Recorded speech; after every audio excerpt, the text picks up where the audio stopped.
सध्याच्या एआय जनरेशनला आणि कॉम्प्युटर वापरणाऱ्या 90% लोकांना 1999-2000 साली कॉम्प्युटर सिस्टम मध्ये आलेल्या ह्या बग बद्दल नक्कीच माहित नसणार। टेक्नॉलॉजीच्या दुनियेतील हा सर्वात मोठा बग होता। 21व्या शतकात पदार्पण करताना ह्या बगमुळे जगभरातील सर्वच कॉम्प्युटर सिस्टीम हँग होऊन बंद होणार होत्या। ह्या बगचे नाव होते Y2K।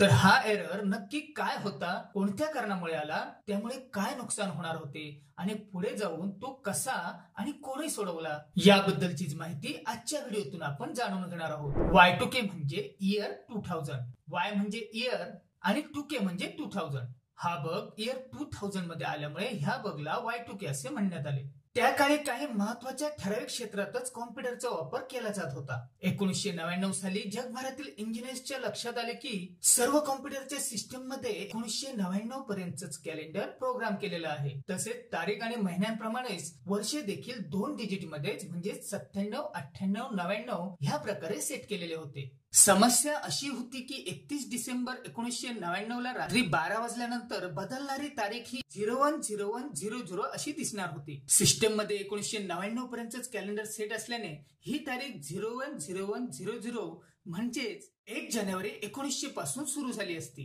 याचाच अर्थ संपूर्ण जग जेव्हा 21व्या शतकात पदार्पण करणार होतं तेव्हा आपली टेक्नॉलॉजी मात्र 100 वर्षे मागे जाऊन 20व्या शतकात पदार्पण करणार होती। शेअर मार्केट, बँका अशा संगणकावर अवलंबून असलेल्या बऱ्याच महत्वाच्या क्षेत्रांमध्ये मोठा गोंधळ उडाला। जगभरातील इंजिनियर्स ह्या समस्येवर उपाय शोधण्यासाठी बरेच प्रयत्न करत होते, मात्र त्यांना काही ते जमत नव्हते।